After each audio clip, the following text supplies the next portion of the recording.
Bueno, liburu honetan protagonistak Gorka eta Anaia, aita alabak dira, afaltzeko orduan, Faribia prest da honian aita aztenean eskatzen jasotzeko gauzak, etxe askotan gehienetan sortzen dien iskanbila, irudikatzeu. Eta azken finean, bai guraso seme-alaben edo zeinen, gatazkako representazioa bat izango litzake. Eta jirafak berriz, kirak bitartekari lana egiteu, laguntzeko pixka bat argitzen, gertatzen ari zaien, eta bere entzuteko kapazidadeekin laguntzen konponbide bat bilatzen egoera horrei. Nik uste ipuinak askotan umeekin erlazionatzen dugu, baina ipuinak orokorrean ere mezu desente eukitzen ditu, orokorrean helduontzako ere oso baliagarri dienak, eta liburu hau ere hortik zuzendu dut, ezta.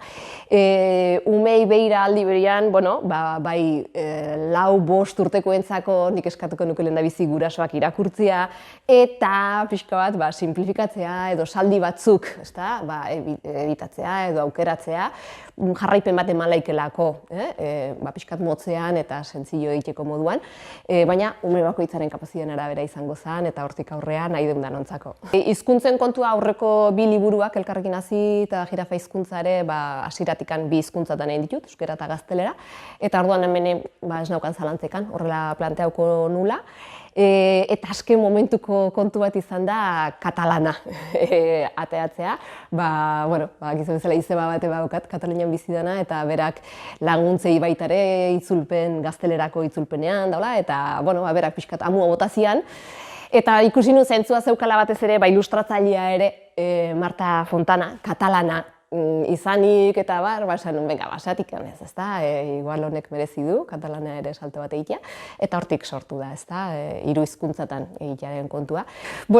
Ustekabeko deskubrimentu bat izan da, Marta, ez nuen ezautzen, eta lagun baten bitartez, komentau nionian ipuinak inain nintzala, eta ilustratzaileak eta aukera unaian, esan zian, ni badakat bat, eta izkipia bat gustatuko zaizu, eta seguru no?